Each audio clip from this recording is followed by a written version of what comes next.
Hola a todos, muchas gracias de nuevo por estar con nosotros, acompañándonos en este viaje, en esta biografía que está narrándose de manera inédita por parte de nuestro maestro Jorge Mares, quien es el presidente y fundador de Fundación Un Curso de Milagros. Hoy nos está acompañando nuevamente para poder compartirnos un poquito más acerca de la historia que hay detrás de la fundación y que obviamente empieza con él como persona, como estudiante, como practicante y después maestro y fundador de la Fundación Un Curso de Milagros. Así que bienvenidos a todos. Esta segunda parte va a consistir en continuar con esa primera entrevista que ustedes seguramente estuvieron atentos y hoy nos compartirá nuestro maestro, pues bueno, un poco más acerca de su vida personal y cómo es que dio origen a la fundación que hoy ya podemos decir 2020 está cumpliendo más o cerca de, o ya 27 años de haberse fundado. Entonces, pues es una labor, como bien lo has comentado muchas veces, teacher, ininterrumpida y obviamente pues tiene un origen y tiene unos antecedentes que son muy dignos de ser escuchados y de ser conocidos por todos los alumnos que hemos estado contigo en tus salones de clase y que creo que para todos nosotros va a ser de tanto interés y de tanta pues admiración por los primeros pasos que dieron origen a esta fundación. ¿Verdad, teacher?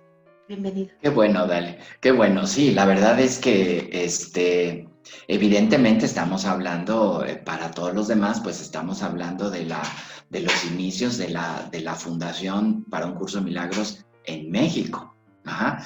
Entonces, ¿por qué? Tienen que saber todos, pues que hay una fundación para un curso de milagros en Estados Unidos y evidentemente todo empezó con la escriba del curso, Helen Schumann, y de ahí pues toda una serie de personas o personalidades que se dieron a la tarea de la enseñanza y de la difusión. Entonces, bueno, es evidente que ellos nos doblan en el camino en años, ¿no? Pero de alguna manera, pues tienes razón. Creo que es importante que hagamos un pequeño anecdotario, cómo empieza a difundirse de una manera veloz, por así decirlo, la enseñanza y el aprendizaje de un curso de milagros. Yo quiero presumir que fue, o me quiero atrever a presumir o a decir que fue con nosotros, ¿no? Porque que yo sepa, no se le daba en sus inicios en México, pues no se le daba una difusión a un curso de milagros como yo me atreví a hacerlo, ¿no? Como ya les platicaré, ¿no? Pero esto tiene también antecedentes, haciendo un poquito de remembranza. En realidad, estaba yo platicando, ¿te acuerdas tú, en nuestra primera entrevista sobre aspectos de mi biografía y todo esto? Creo que es importante porque todo esto que voy platicando, de alguna manera yo lo estoy viendo como es que un evento lleva a otro, y uno a otro, y el otro al otro, pero es como si todo fuera como programado para llegar a la actualidad de actividades, ¿no? Entonces, cuando uno hace remembranza, dice uno, bueno, qué bárbaro, o sea, que si nuestras vidas son guiadas, pues a mí se me hace que sí, porque uno se pone a pensar y uno a la hora de pensar en esto que estamos platicando y de quedarse meditando, se queda uno como sorprendido, ¿no? Uno de esos aspectos, la verdad, que yo creo que me influyeron mucho en decidir por esto o que ayudó, pues también fue la labor social de mi mamá. Mi mamá duró cerca de 25 años también. Ella fue voluntaria del Instituto el Hospital y el Instituto para Niños, en aquel entonces se llamaba DIF. Entonces, había un hospital y había un programa y en el que se hacía mucha labor social. Era un programa exclusivamente para niños, todavía existe en México. Pero además de atender a la niñez de México, el DIF, mi mamá de alguna manera se convirtió también en servidora social, por así decirlo, y entonces, estando yo muy chiquito, pues yo la veía 1 o 2 veces a la semana ponerse su uniforme, ponerse su sombrerito, pasaba la camioneta por ella. Y entonces evidentemente pues era un grupo grande de señoras que se dedicaban a la asistencia social, ya sea en el hospital o ya sea fuera del hospital, en comunidades. Entonces, pues fueron muchos años que yo la estuve viendo dedicada a eso. A veces se las llevaban a comunidades cerca de la Ciudad de México a ayudar a las mamás de todos estos niños, pues, a leer, a escribir, a cocinar, a tejer.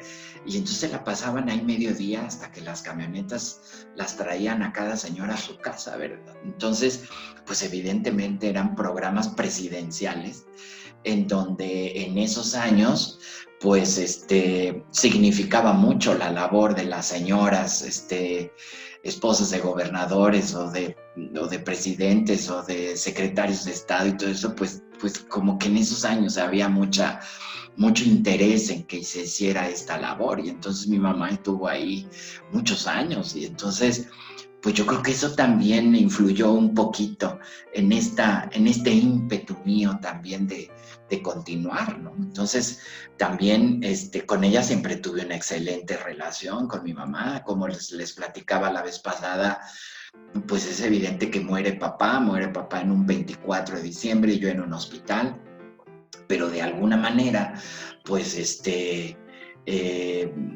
nos pudimos, mamá y yo, rehacer, por así decirlo. Todavía faltaba que sacar a mis 4 hermanos adelante, lo hicimos bien, como quiera que sea, los casamos, por así decirlo.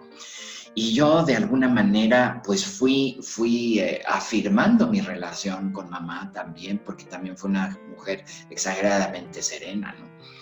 Entonces hubo una ocasión en la que yo muy pequeñito, pues era yo el consentido de mi papá, por así decirlo, yo creo, ¿no? Muy calladamente, muy consentido por la familia y todo esto. Entonces de repente llegó también un comentario de ella porque yo quería como abusar de mi liderazgo en la familia como primer hijo y luego el hijo de Jorge y luego Jorge, director de banco y entonces una persona como muy prominente.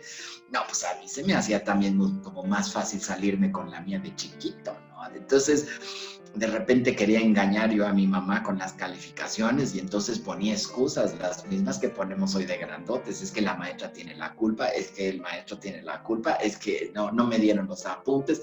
Y entonces fue una temporada muy larga, ¿no? Y entonces de repente mamá hizo un comentario de los rarísimos que hizo y dice: la única manera como yo te puedo creer en relación a todo lo que dices es con hechos. Y aquí viendo tu boleta de calificaciones yo veo otra cosa. Entonces, cuando tú me traigas otra cosa, bueno, pues entonces yo te voy a creer.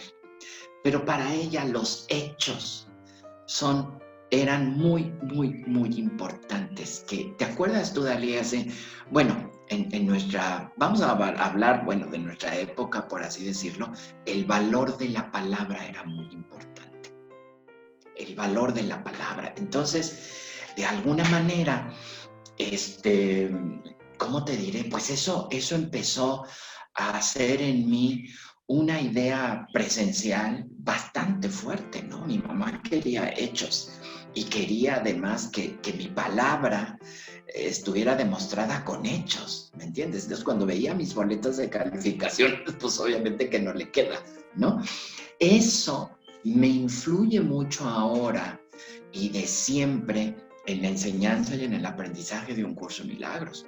Y entonces yo también, en paralelo a lo que este programa pretende, pues también me fijo mucho en los hechos, que demostremos con hechos todo lo que estamos estudiando. No es cuestión de memorizar y de tener una conducta que no sea de acuerdo a lo que uno está asimilando en el programa de estudios, ¿no?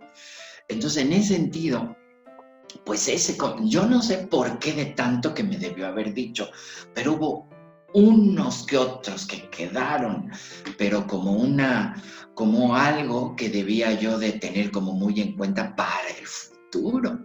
¿Y quién diría que ahora como facilitador o como maestro o en mi propia persona, pues compaginar lo que aparentemente o lo que estás estudiando, lo que estás conociendo, compaginarlo con la palabra, bueno, esto a mí me queda como congruencia, ¿no? Entonces lo que en esos años mamá quería es congruencia, ¿no?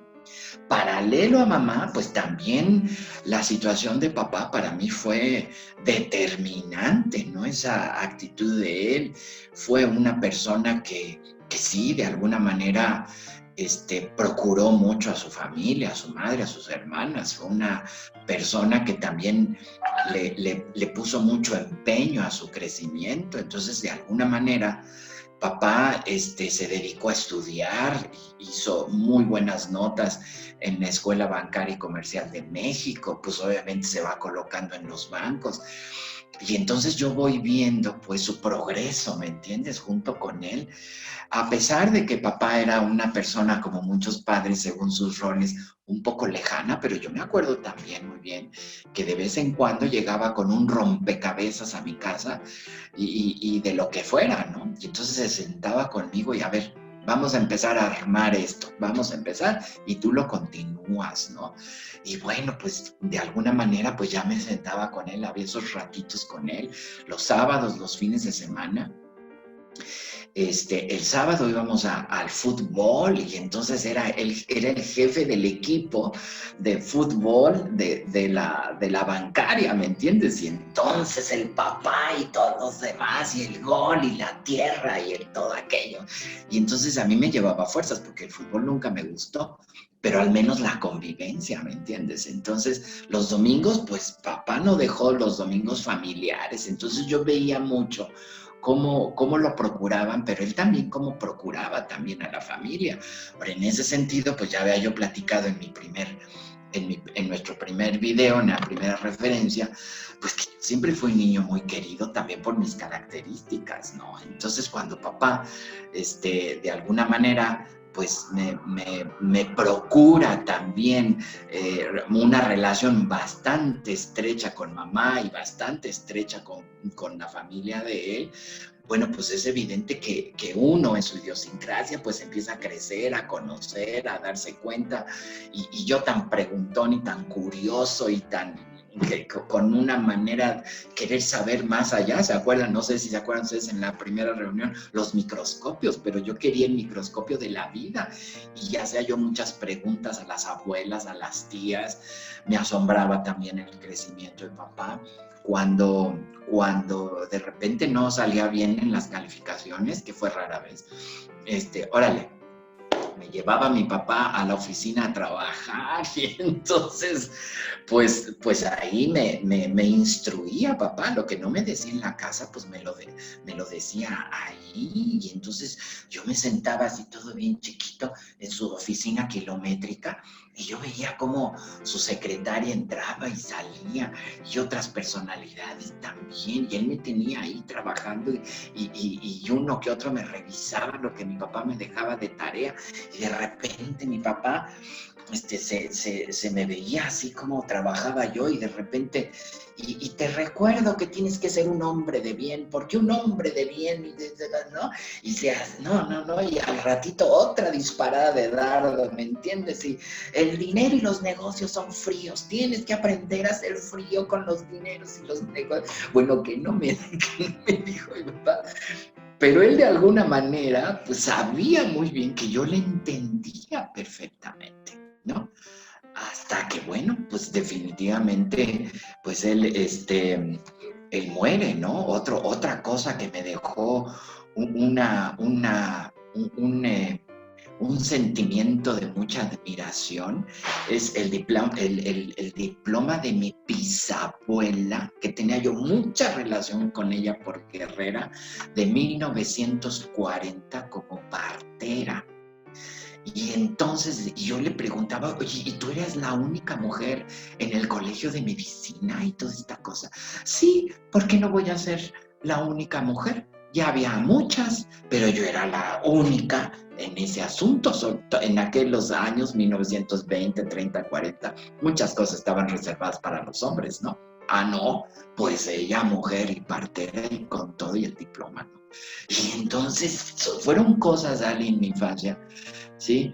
muy dignas de recordar, porque creo que empiezan a quedarse aquí, como una idea, como una impronta, que evidentemente te va a servir para definir tu trayecto y tu crecimiento, ¿no? Entonces yo siempre fui una persona muy respetuosa de mis mayores, ¿no? Entonces, pues obvio, lo que ellos dijeran, porque yo me daba cuenta que llevaban un trayecto andado muy, muy, muy, muy valioso por los hechos que mi mamá me hizo ver, ¿no? O sea, me dice hechos, y entonces yo, híjole, ¿no? Entonces, pues de alguna manera, pues cada uno me deja en la infancia, pues algo verdaderamente significativo, por así decirlo.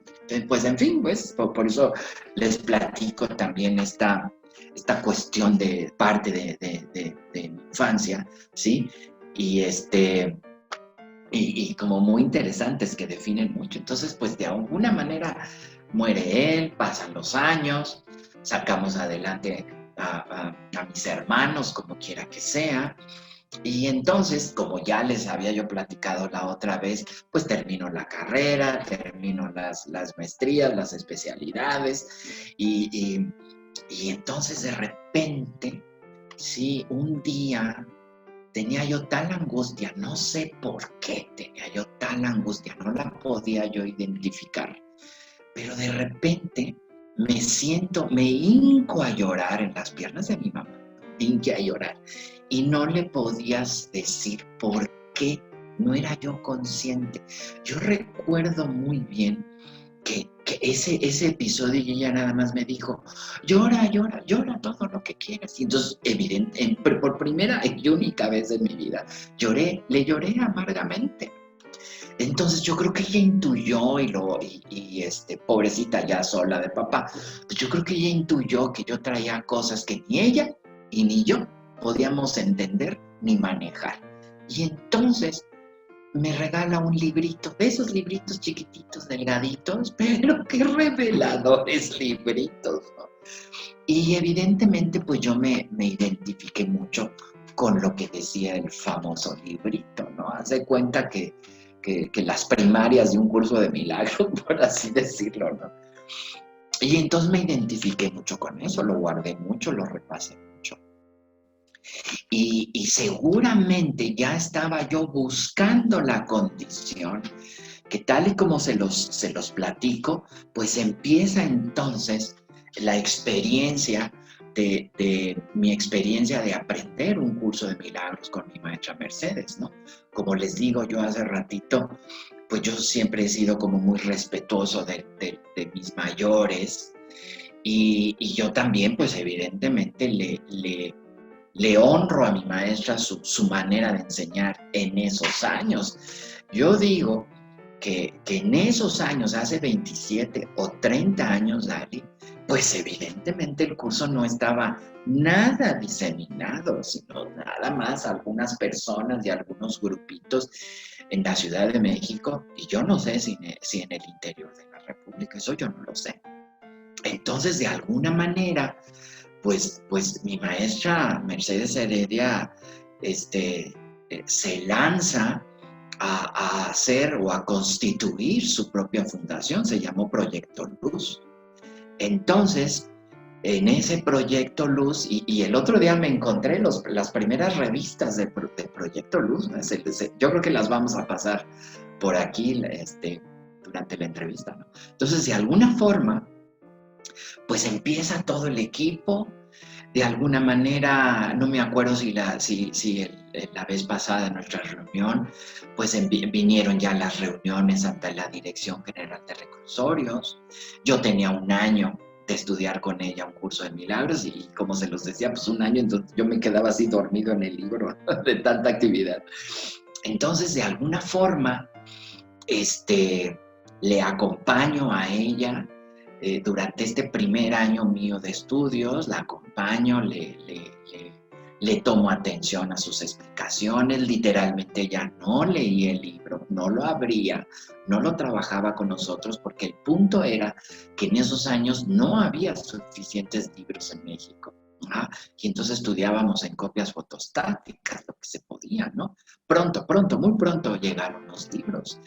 Y al año, entonces al año ella me dice, oye, mi Jorge, ¿no me quieres formar parte de un equipo de trabajo y en una fundación que quiero constituir? Y nuestra misión va a ser empezar a enseñar un curso de milagros en los reclusorios. La maestra, bueno, encantada con eso. Y además sus encantos le hicieron llegar a la Dirección General de Reclusorios muy rápido, ¿no? Una mujer muy acomodada, pero que de alguna manera ella ya quería hacer algo más distinguido, por así decirlo, en su vida. Y sí, constituyó lo que se llamó Proyecto Luz en esos años y reunió entonces al equipo de trabajo. Entonces, de alguna manera, pues me invita. Yo me acuerdo que le tardé 3 meses en tomarle la palabra. Entonces, déjame pensar si te acompaño en los reclusorios. Cuando ella me lo dice, pues es evidente que estaba yo terminando de pasar una situación familiar un poco difícil, porque pues hombre, cuando vivía papá, pues imagínate, ¿no? En la universidad, tenía yo la universidad, salía yo a mediodía, me iba a trabajar a la agencia de viajes. En la agencia de viajes en la noche estudié mi carrera de inglés 3 años, casi 4. Y luego los fines de semana, pues a mí yo me hice el muy valiente y le dije a mi papá, ya no quiero depender de ti económicamente, tú ya no te preocupes por mí, saca a mis hermanos adelante y lo que tú quieras. Y yo literalmente desde la secundaria y preparatoria empecé a tener mis propios centavos, ¿no? Entonces los fines de semana vendía yo ropa en esos años. Y entonces de repente pues muere papá, ¿no? Y yo me quedo pues con toda esa sorpresa y con toda esa carga de trabajo. Entonces, pero de alguna manera, ante esta sensación de búsqueda, pues se terminó la carrera, las maestrías, dejé de trabajar el fin de semana, pues porque yo ya tenía mucho trabajo en la agencia de viajes, siempre me gustó viajar. Lo curioso es que sigue uno viajando. Entonces, fue tal el impacto mío con un curso de milagros. Y fue tanto entonces mi aprendizaje con todo el equipo de trabajo que mi maestra reunió, que yo no me acuerdo si antes o durante, a mí se me ocurre cerrar las puertas de mi negocio. ¿Sí? Yo afortunadamente, ¿sí? Me llevaron las condiciones a tener una agencia de viajes y luego dos. Y no me acuerdo si lo dije la vez pasada, pero una estaba en Polanco, enfrente de Polanco, y la otra estaba en una plaza comercial. Entonces no podía con las dos, quité una y me quedé con la otra. Pero fue tal el impacto de la enseñanza o el aprendizaje de un curso de milagros, pues que yo definitivamente cierro las puertas del negocio. Mal, porque yo creía que había que desprenderse de las formas y no de los contenidos. Entonces yo veía a la gente pues como que liberada de las formas, ¿no? Pero, craso engaño, por así decirlo, nunca debía haber hecho eso. Si hubiera entendido en esos momentos, que no era por ahí la liberación, ¿no? Pues todos los compañeros de trabajo en esa primera fundación, pues era evidente, ya gente muy adulta, gente muy mayor, gente muy intelectual, porque el curso llama mucho a lo intelectual, gente muy profesional en lo que decía y hacía, pues obviamente gente ya con vidas hechas. Entonces, pues como quiera que sea, se podían liberar del trabajo y podían dedicarse un poco a estas cosas. No todos, ¿verdad? Otros tenían que trabajar, pero yo cometí ese error. Entonces, de alguna manera, ¿sí? Luego les platico por qué fue un error. Entonces, de alguna manera, ¿sí?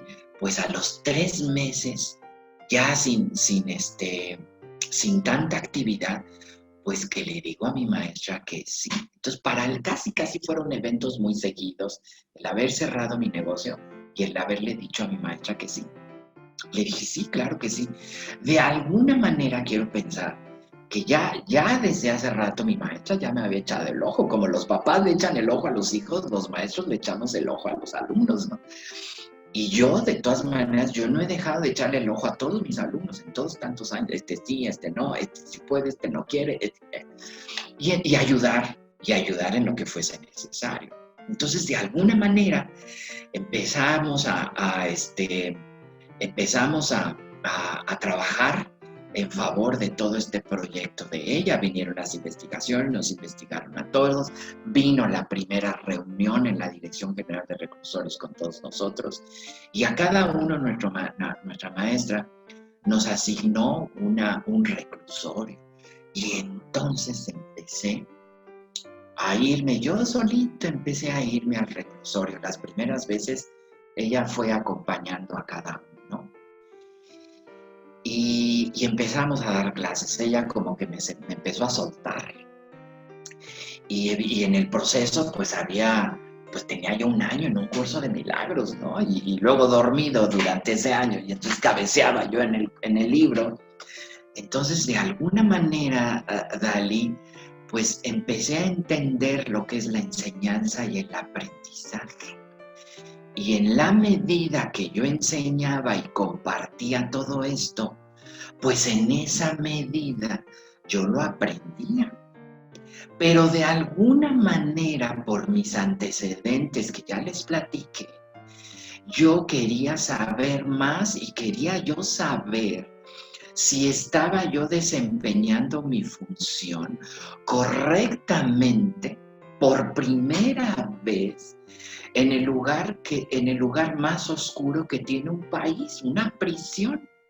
Yo me sentía realizadísimo porque además de haber terminado mis estudios en pedagogía, yo dije, pero jamás voy a vivir de maestro, jamás voy a vivir. Y entonces me quedo con la agencia de viajes y mandé los estudios a volar, los papeles se quedaron guardados. Yo creo que ya hasta se los comieron las ratas, yo no sé. Entonces, de alguna manera me importó tampoco y me interesó tanto esta cosa que dije, no, yo necesito revisar si lo que estoy haciendo es correcto. Y en mi ánimo de querer saber más, de repente me empiezo a inquietar y a querer viajar y estudiar en la Fundación para un Curso de Milagros en Estados Unidos, al norte de Nueva York, cerca de Boston. Entonces ahí estaba la fundación, estoy tratando de encontrar algunas fotos al respecto, y ahí estaba el señor Kenneth Wapnick todavía, su esposa Gloria. Entonces, pues sí se me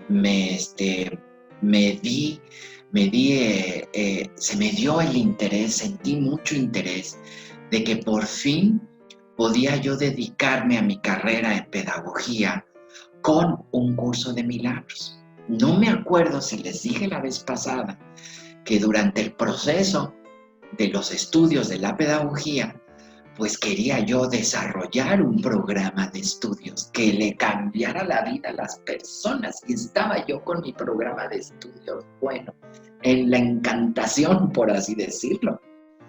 Hasta que al principio de que estaba yo estudiando un curso de milagros, me encuentro ahí en unos renglones.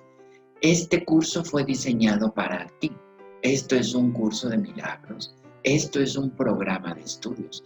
Yo creo que esas cosas, eso que estaba yo leyendo, más mis antecedentes, yo dije, no, es que ¿qué más le estoy buscando? Esto es, ¿no?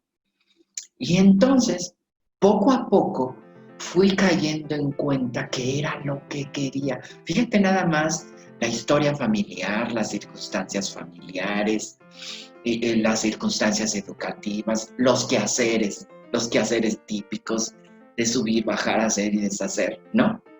¿Cómo le van uno llevando, si uno se da cuenta, a algo? A lo mejor para muchos no es claro, pero a mí sí que es perfectamente claro. Por eso mi historia la honro. Sí la honro. Yo fui un niño feliz. Fui feliz porque pues también vine a nacer en una condición muy apropiada, ¿no? El hijo de un señor, pues que era muy querido por las dos familias, la familia de él y la familia de mamá, ¿no? Y luego su trayectoria en carrera. Entonces yo fui un niño feliz, muy querido, Bueno, humildemente mis juguetes eran americanos, los de Santa Claus y los de esto. Y bueno, pues así le toca a uno, ¿no? Pero de alguna manera los valores familiares sí que eran otros los valores familiares. Y aunque yo veía ahí de lejos en la oficina a mi papá firme en la forma, como un día dijo mi maestra Mercedes, hay que ser muy firme en la forma. Mi papá sí fue muy firme en la forma, pero muy sutil en los contenidos y en las esencias. Entonces mi papá y mi mamá pues fueron señores de grandes valores. Y entonces, pues eso a mí se me quedó así como muy marcado.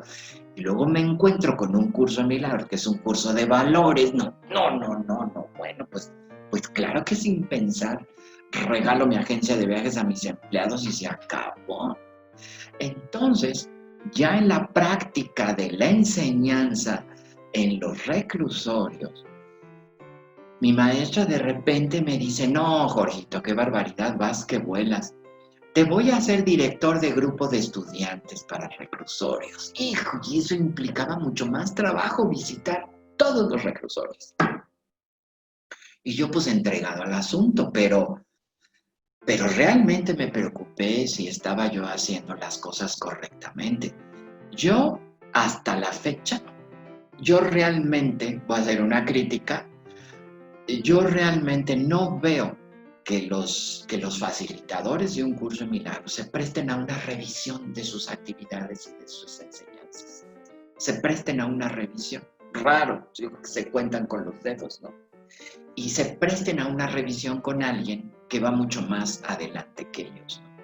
Pero yo sí ya más o menos estaba entendiendo lo que era la enseñanza y el aprendizaje, los principios y la puesta en práctica de un curso de milagros en nuestras vidas diarias. Pero de alguna manera, pues yo quería someterme a una revisión, así creo que a los 2 o a los 3 años quería yo someterme a una revisión. Entonces, y además tenía miedo de que fuera yo revisado de alguna forma, pero dije, no, llevo 2 años, 1 o 2 años en este trabajo en los reclusorios, vamos muy bien. Tuvimos muchísimo éxito para la dirección general los primeros años.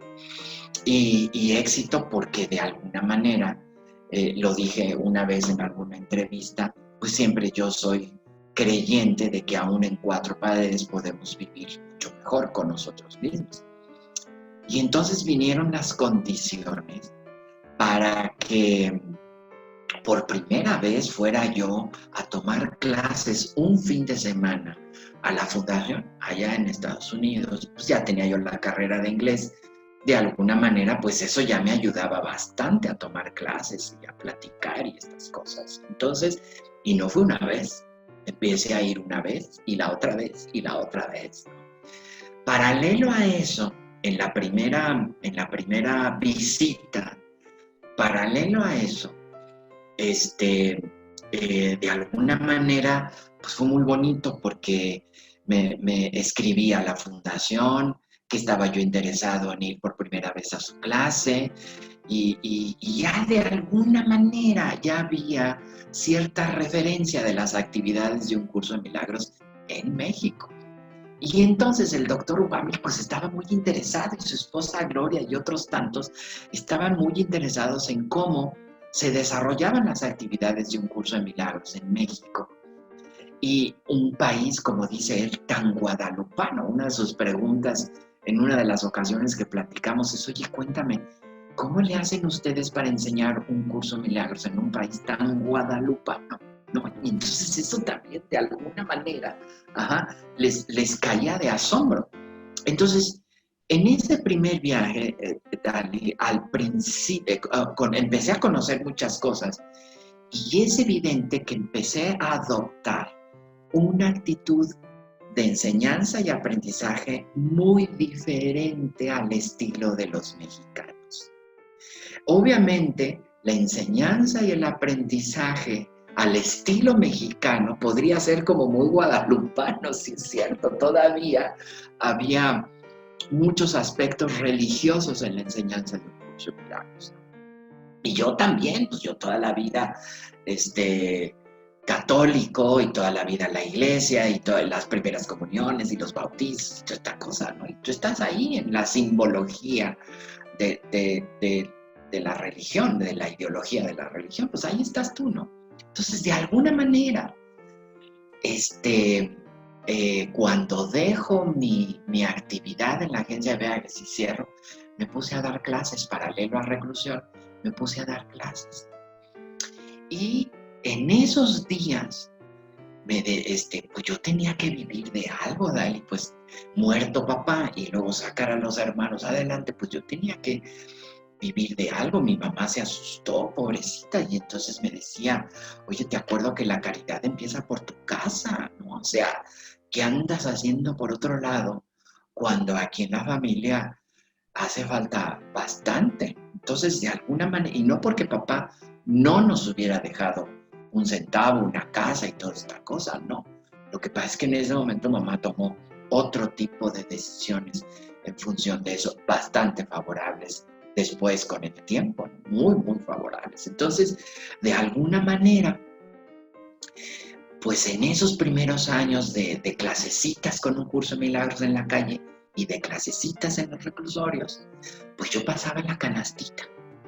Porque un curso de milagros no se cobra, decían sus eminencias, mis compañeros de trabajo, ¿no? Entonces un curso de milagros no se cobra, ¿no? Pero de alguna manera, pues bueno, pues como no se cobra, pues como ponía yo la canastita a merced del donativo amoroso. Pero ya después, con los años, pues el donativo no era amoroso, era como que a fuerza, porque nadie traía amor. Todo el mundo quería amor, pero nadie traía amor. Entonces el donativo no era amoroso. Y entonces yo decía, ay, con esto no voy a vivir, qué barbaridad, ¿no? Y bien decía yo que como maestro no voy a vivir ni nada de esas cosas. ¿Para qué cerré mi agencia de viajes? Y entonces empezaron una serie de tribulaciones. Pero detrás de eso había algo que yo no puedo identificar, pero era una voluntad de salir adelante y de creer que no iba a haber problema y de creer que todo lo que fuera necesario tener, lo iba yo a tener. Y así fue. Entonces, vete tú a saber cómo, pero empecé rápidamente a confiar en que así iba a ser. Quiero transmitirle esto a las personas que me escuchan, que podríamos nosotros, por una o por otra cosa, perder las cosas, o como dicen, venir a menos. Pero si uno, dentro de uno, existe esa voluntad y el ímpetu de que tiene, de apegarse a la idea que dice el curso, tiene que haber una manera de crecer y de hacer las cosas mejor. Y si te apegas a eso, ¿cuál duda? ¿Cuál temor? Al contrario, segura seguridad, convicción, certeza. Entonces, como que yo me aferré a los principios del curso, los apliqué a mis circunstancias y yo dije, la hacemos. Evidentemente pasa el tiempo y como dice el epílogo del curso en una de sus secciones, las dudas vienen y las dudas van. Pues claro que sí, pero a pesar de eso, pues yo me decía a mí mismo, no, es que tiene que haber una manera de hacer las cosas mejor. En ese primer viaje, para revisar la calidad de mis enseñanzas y de mi aprendizaje a Estados Unidos, en ese primer viaje, me acuerdo muy bien que llegué tarde a la conferencia por cuestiones de traslados, de aviones, transportes, autobuses y esto. Y lo primero que hicieron, ya llegué de noche. Entonces lo primero que hicieron es, qué bárbaros, darme de comer. No me dejó la señorita que me recibió en la fundación, me dice, no, antes de que entres a la conferencia vas a comer. Entonces ya te imaginarás, yo tarde, unos minutos tarde, qué sé yo, como 20 minutos tarde la conferencia de inicio, pues me puse a comer rápidamente en una cocina como para 500 personas. Y luego de ahí comí rápidamente y me condujeron al salón como para otras 500 personas. De ese tamaño era la casa de la fundación en Boston, de ese tamaño junto a un lago. ¿Y cuál va siendo mi sorpresa? Que no me iba yo a sentar hasta el final. personal. Y entonces me fueron conduciendo hasta justo enfrente de Gloria Wapnick y Kenneth Wapnick, ahí en el salón. Y hizo una vergüenza en esos años. Y sobre todo que iba yo a la revisión de mis maneras de enseñar y de aprender un curso de milagros. Bueno, pues ya empecé a tomar nota de lo que... La primera impresión que a mí me empecé como a convencerme de que lo que estaba yo haciendo estaba bien y estaba correcto, era que yo vi al doctor Wapnick vestido como normal, a la Gloria Wapnick también como normal. Los dos tenían el pizarrón allá atrás, dibuje y dibuje, o con un esquema ya hecho. Y yo, desde toda la vida, no suelto el pizarrón. Yo jamás he tenido que programar una clase y jamás dependo de algo que se tenga que poner en una pantalla. Entonces, me pongo a escribir en mi pizarrón cómo va cada clase, inspiración y nada más, ¿no? Y veo que Wapnick hace lo mismo. Y empieza él a darle vueltas al libro como ejemplo, ¿no? Está hablando como dice el capítulo tal y todos abriendo el libro tal, y como dice el capítulo tal, y vamos al capítulo tal en inglés, ¿no? La lección tal, les recuerdo que la lección tal, y luego le tocaba a Gloria, y ahí andábamos haciendo el turismo milagroso en el libro, ¿me entiendes? Clase tras clase, pues era así. Al final, ya en la cena, de alguna manera, después de la clase, recibo una invitación de ellos, con tal de escuchar mis experiencias con un curso de milagros en reclusorios y en México. Yo no sé si ya antes había una visita mexicana a la fundación. Yo no lo sé porque nunca me llegué a enterar. Pero yo me creía como el primero. Mi maestra jamás, que yo sepa, jamás se fue a sentar a la fundación a revisar sus procesos educativos y de enseñanza, ¿no?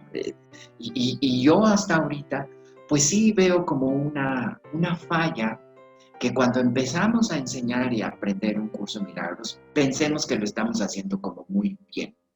Siempre va a haber alguien adelante de nosotros de quien hay que aprender. Eso desde chiquito yo lo tengo clarísimo. Por lo que les he platicado, pues a mí me parecía de lo más normal sentarme con el mero, con la escriba, no con la escriba, pero sí con los que empezaron las fundaciones en Estados Unidos. Una fundación para la edición, la otra fundación para la enseñanza y el aprendizaje y la otra fundación para la difusión de un curso de milagros. Entonces yo no sé si había un mexicano, una visita mexicana antes de mi visita, pero yo de alguna manera pues vino ese día y también vino el momento en esa primera plática que jamás voy a olvidar con Kenneth Wapnick y con Gloria Wapnick en cena. Los vi tan normales, eso también me tranquilizó bastante, Dali, porque al estilo mexicano, ¿sí? De repente mi maestra, desde un principio mi maestra, la vimos cómo se despojó de su closet de ropa de colores. Su esposo Carlos estaba más que asustado en una reunión que hicimos de esas para entrar a los reclusorios. Carlos, su esposo, nos dijo a todos, ¿no? ¿Cómo ven? Ya Mercedes se volvió loca, regaló todo el closet y ahora dice que ya nada más se va a vestir de blanco y turbante. ¡Qué barbaridad! Y entonces, pues mi maestra creía que estaba haciendo lo contrario, despojarse de todas esas cosas y que en su closet solamente hubiera ropa blanca. Entonces es evidente que yo conocí a mi maestra de blanco, ¿no? Con su turbante y su falda y lo que tú quieras. Y así iba todos los días a la dirección general o al trabajar o a donde sea de blanco.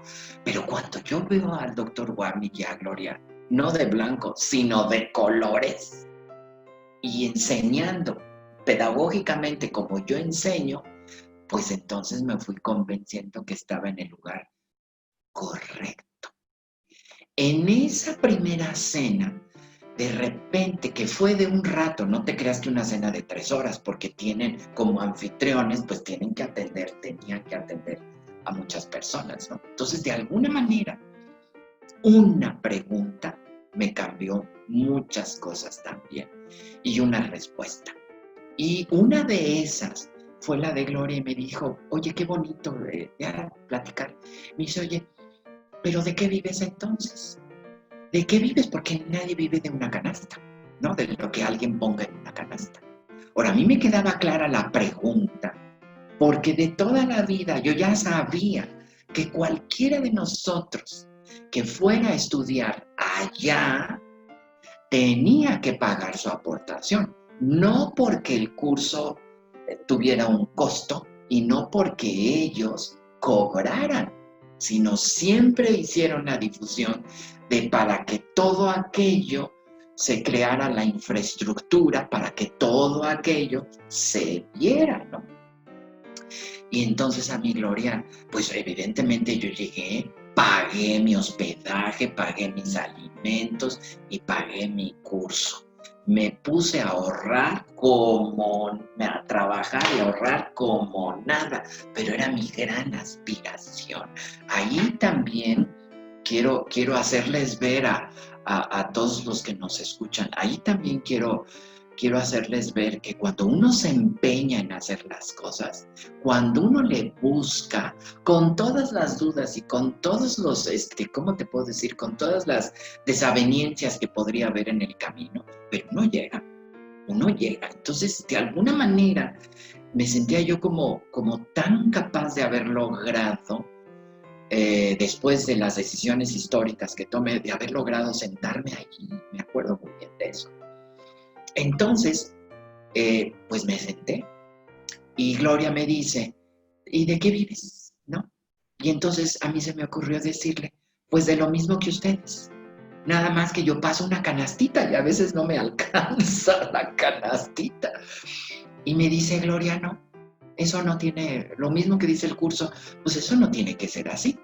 Tú veniste, pagaste tu cuota, pasaste esto, y además tú tienes que tener todo lo necesario, incluyendo las cosas del mundo, para que sigas haciendo este muy lindo trabajo, me dijo. Haces un trabajo muy lindo trabajo todo esto. Entonces, no, bueno, me quedé más que convencido. Evidentemente llego a México, después de cada viaje, con una ideología en relación a la enseñanza y el aprendizaje de Un Curso de Milagros muy diferente, Dalí, muy diferente.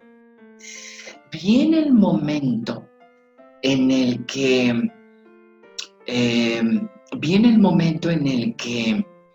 en esos 2 años más o menos, 3 máximo, los primeros en mi enseñanza y en aprendizaje del curso, que si mal no estoy, no, creo que no lo dijimos la vez pasada, mi maestra nos invita a algunos a formar parte del equipo que se iba a presentar por primera vez en un programa de radio, en sábado a las 10 de la mañana.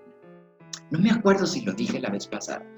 Entonces, de alguna manera viene el evento y Jorgito Mares pues ya estaba ahí también, apuntadísimo por invitación de Mercedes, mi maestra. Hicimos un extraordinario programa.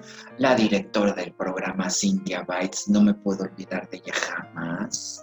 Le encantó el programa. Luego vino otro.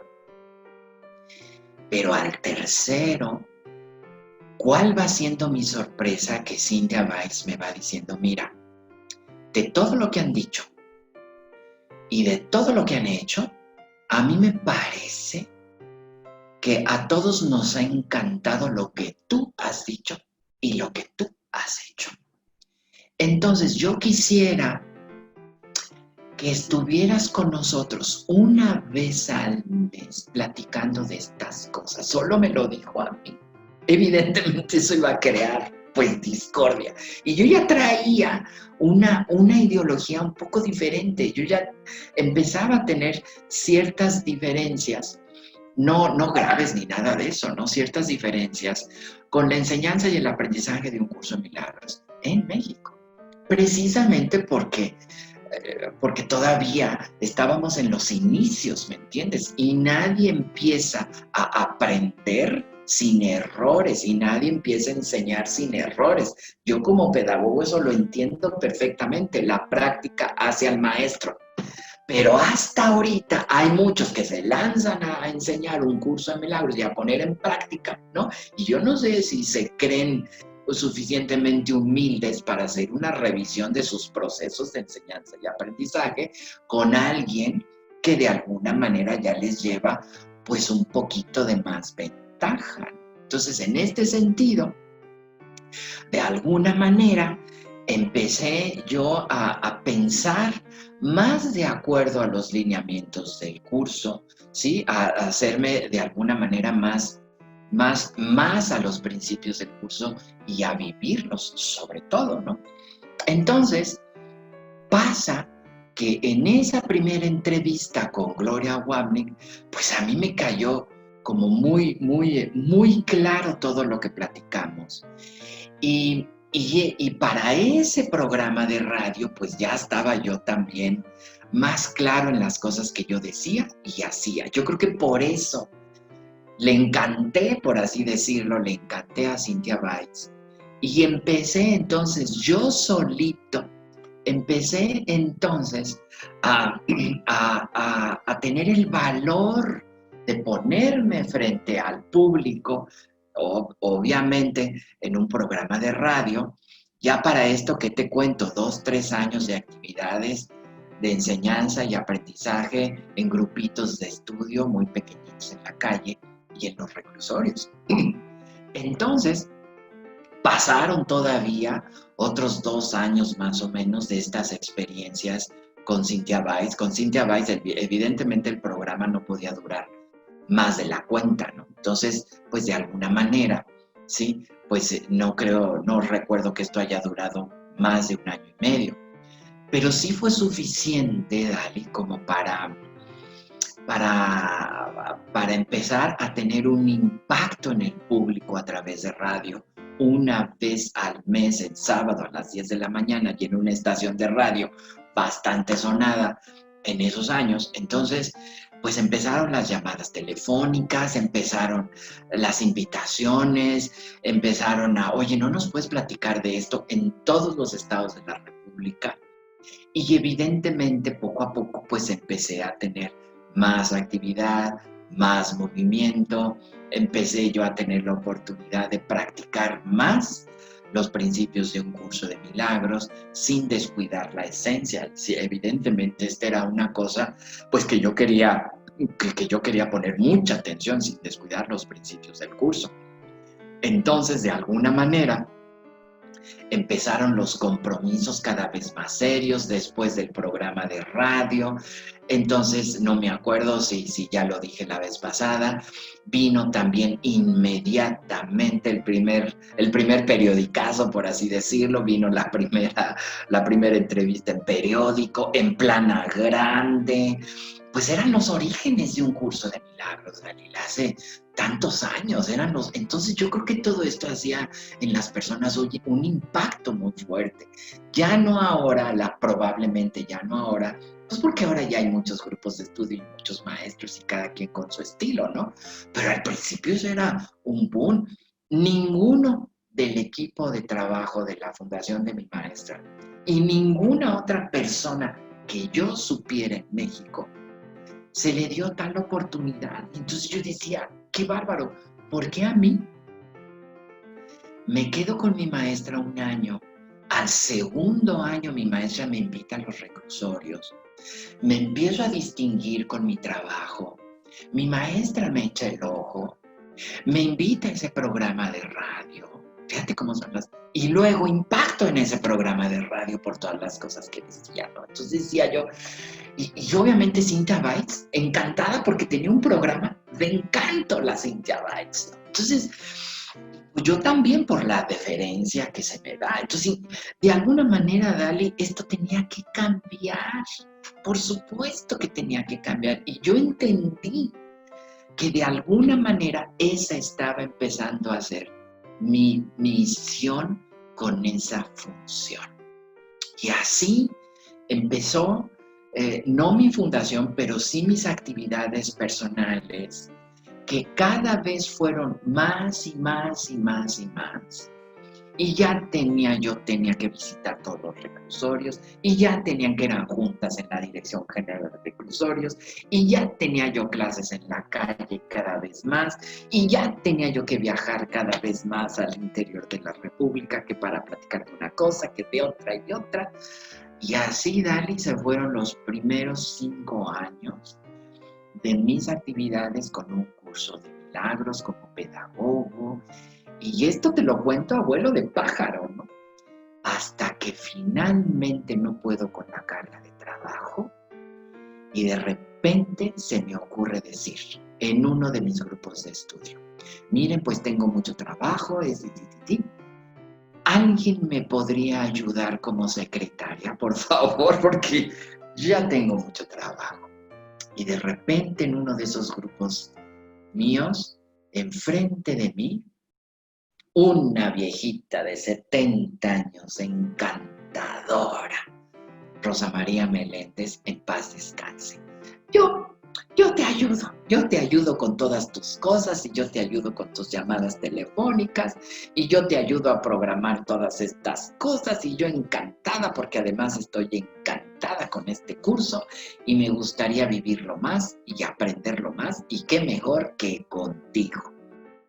De alguna manera yo le dije, sin conocer a Rosa María Meléndez, sin más ni más, le dije, sí, Rosita, claro que sí, por favor, ayúdame, ¿no? Ayúdame. Ayúdame. Y obviamente yo trabajaba desde mi casa, ¿no? Y entonces pues la invité a mi casa y empezamos a trabajar. ¿Cuál ha sido mi sorpresa? Que Rosa María ya tenía también un trayecto de búsqueda. Era una viejita chaparrita, delgadita, todos los días se bañaba con agua helada o fría, 2 veces jubilada, exageradamente trabajadora, docta en el manejo de papeles, así docta en el manejo y docta en las agendas de trabajo de los jefes. Entonces Rosa empieza a hacer gala de toda su historia laboral, y quieras que no, pues sí, así arrancó la fundación, en una mesita chiquita con Rosa María y conmigo, todos los días contestando llamadas telefónicas, ahora tienes que hacer esto, ahora tienes que hacer el otro. Y quiero entender que cuando Rosa María dijo sí, empezó a vivir. Encantada la mujer, nos teníamos que ver todos los días, encantada con el trabajo. Evidentemente empezaron más entrevistas, los viajes aquí y acá. Y la verdad, así empezó la fundación, en teoría, hasta que muy pronto, Dalí, yo creo que como al 6.º año de mis actividades con el curso, creo que dije, esto ya no es posible, ya son muchos periódicos, muchas revistas, muchas entrevistas, mucha televisión, y yo no me puedo presentar así nada más. Yo creía que tenía que tener una empresa, claro que al mismo tiempo me decían que no era necesario, pero ante los ojos del público sí era necesario para los requerimientos del mundo. Y llegó un día en que nos sentamos frente a un notario,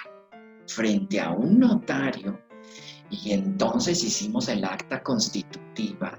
Me pidió el notario que yo escribiera los objetivos de la fundación, porque ellos ni idea, imagínate, quiero protocolarizar, ¿cómo se dice? Quiero protocolarizar el Fundación Mexicana para un Curso de Milagros, o Fundación para un Curso de Milagros México, ¿no? Y sí, para un curso de milagros. Bueno, pues de alguna manera, pues de ellos, bueno, pues primera vez que vamos a hacer una cosa tan santa, de alguna manera. Entonces, y ellos lo revisaron todas estas cosas, se tomó la revisión, y finalmente, hasta la fecha,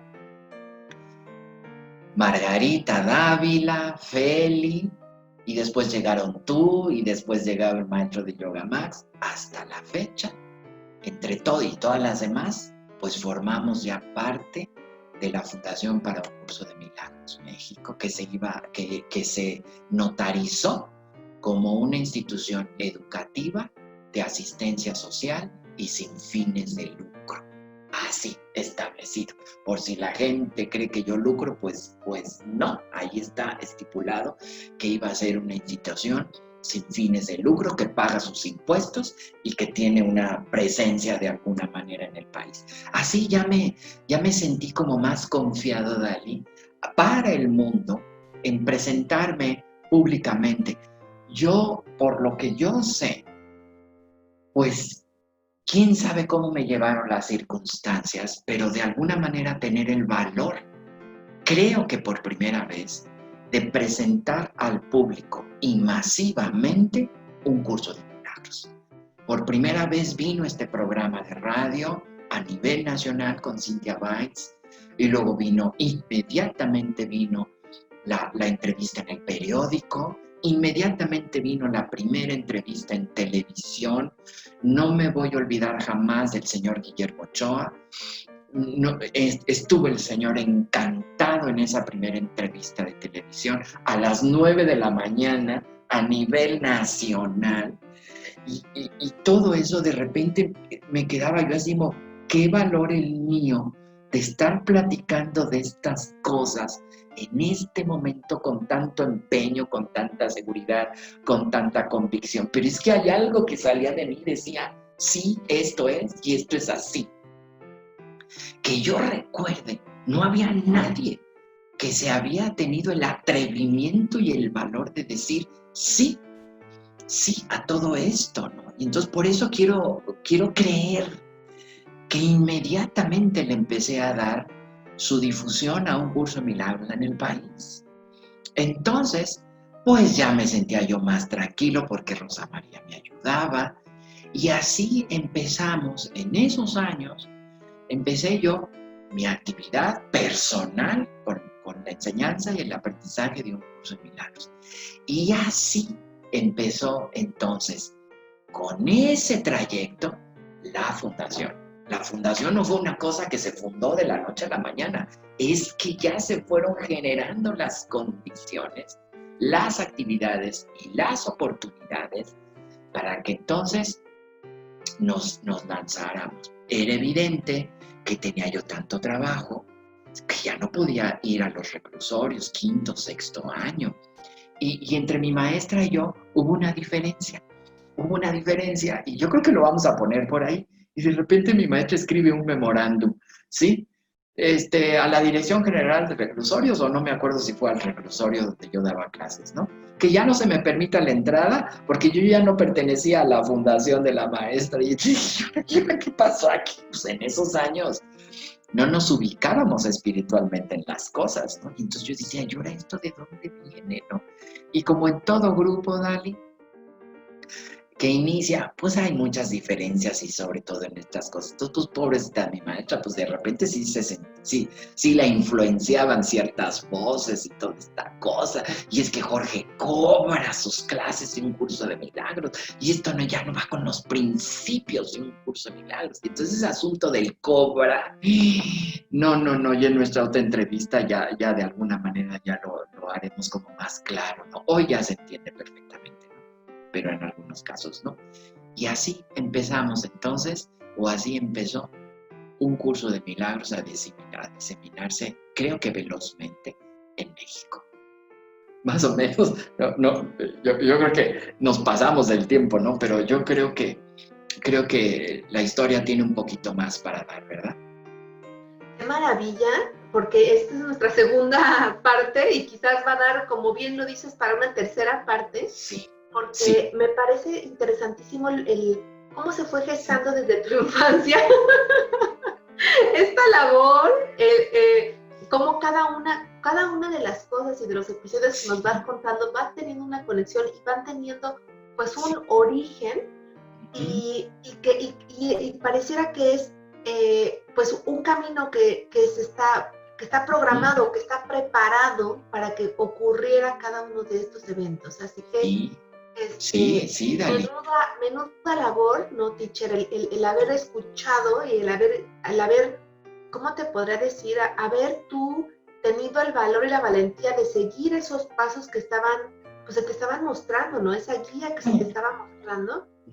Porque me imagino que en esa época, pues no, definitivamente no era tan fácil así nada más salir en cámaras y hablar de este curso que pues hoy me parece que ya el terreno está más que, más que, como decíamos, la mesa está más que puesta, entonces ya no parece tan raro o ya no es tan poco conocido, o sea, ya hay una labor inmensa de difusión. Sí. Y que yo creo que esto que nos compartes nos hace aún más valorar pues ese abrir brecha, ese abrir el sendero para todos los que hoy tenemos el privilegio de estudiar este curso, gracias a esas experiencias que nos compartes, ¿no? Y que seguramente habrá otros maestros que de alguna otra manera abrieron a su manera la brecha o el camino para todos los que vamos atrás, pero de todas maneras, me parece de mucho valor que nos compartas esto y que nos da a nosotros, yo creo que todavía una mayor conciencia de lo privilegiados que somos al recibir este material con la mesa puesta, literal. Literal. Yo ya en reclusorios yo decía, qué bien que finalmente decidí por pedagogía. Qué bien finalmente decidí por investigar los problemas de aprendizaje en el salón de clase. Qué bien que decidí por formación de profesores.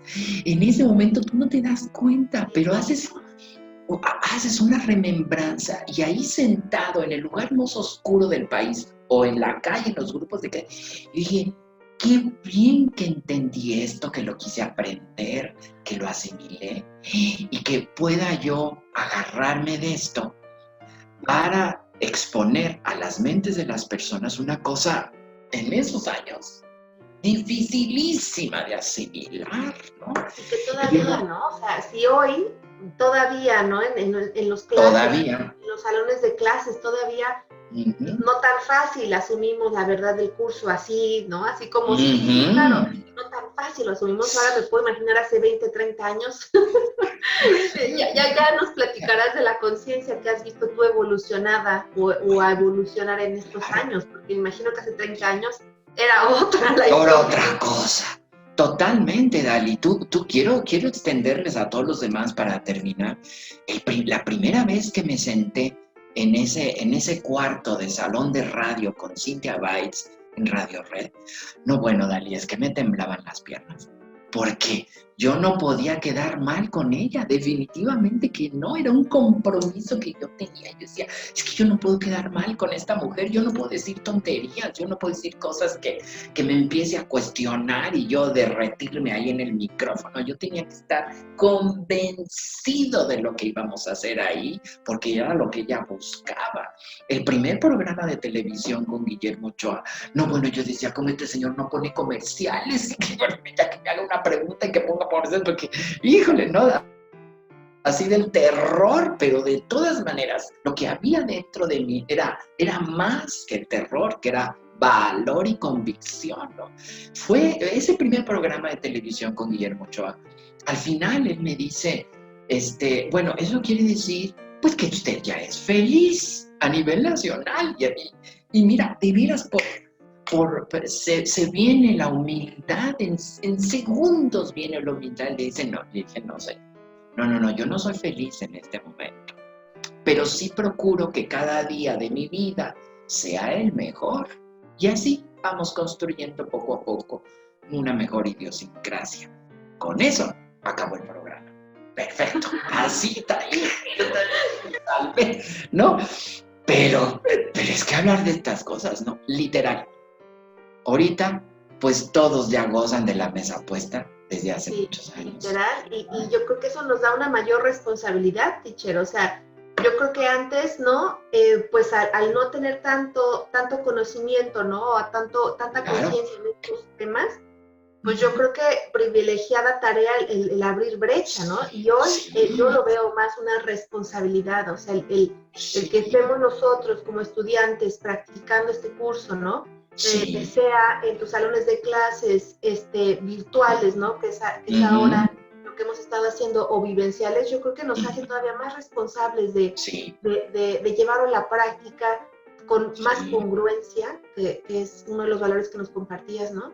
Con mayor claridad y con mayor confianza. Entonces, yo creo que esa mesa puesta, yo la vería así, ¿no? Con esa confianza que nos estás inspirando con tus experiencias. Ideologías a vencer, ¿no? Yo de alguna manera, cuando yo veía a mis superiores, por así decirlo, a sus eminencias, y después de ese primer viaje con Gloria Wamnik y que decidí entonces tener una cuota fija, porque pues ante tales compromisos, pues cómo no. Y entonces pues ya empecé cada mes con una cuota fija, ¿no? Y no por eso la gente me dijo que no, ¿eh? Al contrario, la gente siguió. Pero lógico que eso creaba un poquito de discordia en muchos lugares, ¿no? Y malinterpretación. Y como uno está como muy virgencito en la práctica de estos principios, y quieras que no, pues yo me sentía a veces hasta mal, estaré haciendo bien hasta que escuché a Gloria Wamnik y me dijo, estás haciendo lo correcto, ¿no? Y además porque yo llegué a Estados Unidos y puse mis cuotas, ¿no? Porque en México no va a ser así, definitivamente. Entonces, fueron muchas cosas con las que había que romper en un principio, pero romperlas con convicción, esa es la cosa, ¿no? Romperlas con convicción, con fortaleza, con seguridad, plantarle la cara al ego, a esa parte del ego, ¿no? Y decirle, no estamos haciendo bien mal, estamos haciendo bien. Entonces, en esos primeros años, no tanto fueron las cosas extraordinarias en la forma, ¿no? Sino también lo que tuviste que vencer a nivel de contenidos, de ideologías diferentes de un país a otro, de una población a otra, y tú en medio de eso, ¿no? Y entonces, pues tomar una posición, y finalmente tomar la posición de los más experimentados, los que ya llevaban más años que nosotros en esto. Entonces yo dije, pues yo adopto esa posición y me uno a esa posición que en esos años era diferente a la posición de México, ¿no? Y entonces por eso me presumo con la cuestión de labrar una ideología diferente, un caminito diferente. Y ahora los facilitadores de un curso de milagros, pues ya muy ampliamente, pues ya dicen, pues su donativo les agradecería, como en Estados Unidos, como Marianne Williamson y como lo hacen todos los demás, ¿no? Pero no con el objeto de lucrar, sino con el objeto de crear la condición para que si tenemos un don, pues que lo dejemos ahí bien puesto y que lo hagan mejor que nosotros cuando nosotros nos vayamos, ¿no? Entonces ya se crearon todas las condiciones, como dices tú, y entonces ahora pues tienen o la voluntad o la responsabilidad, la decisión o el deseo de hacer las cosas mejor que nosotros. Ya uno empezó, ya la mesa está ahí, pues ya todos pueden entonces servirse y continuar. Toda la gente que trabaja ahorita en el reclusorio, yo no me acuerdo, no sé si todavía se siga trabajando con un curso de milagros en los reclusorios, ¿no? Pero todos ya llegaron con la mesa puesta. Y bien puesta. Entonces eso es un honor. La verdad es que es un orgullo, ¿no? Sí, dale. Sí. Pues bueno, sí. Nos dejas picados para la tercera parte de nuestra entrevista que estaremos compartiendo más acerca de las experiencias de la Fundación, experiencias inéditas, jamás contadas, ¿no? De manera pública o abierta como ahorita nos lo estás compartiendo. Así que me parece que va a ser de altísimo contenido como esta, de altísimo aprendizaje como esta y de altísima inspiración, porque definitivamente pues no va a haber mejor experiencia que la que se ha hecho en el pasar, en el correr de los años, ya de décadas, que hacen de la Fundación pues una institución, como bien lo has dicho, educativa, de asistencia social, de lucro, con casi 30 años en el camino. Así que bueno, pues yo creo que el tercer episodio va a ser aún, nos vas a seguir dejando picados por conocer esta labor. Muchas gracias. Ya es más contemporáneo el siguiente episodio. Así es. Muchas gracias, teacher. Muchas gracias. Gracias a ustedes, gracias a todos por estar con nosotros. Muchísimas gracias. Nos vemos en la próxima. Gracias. Hasta la próxima. Gracias.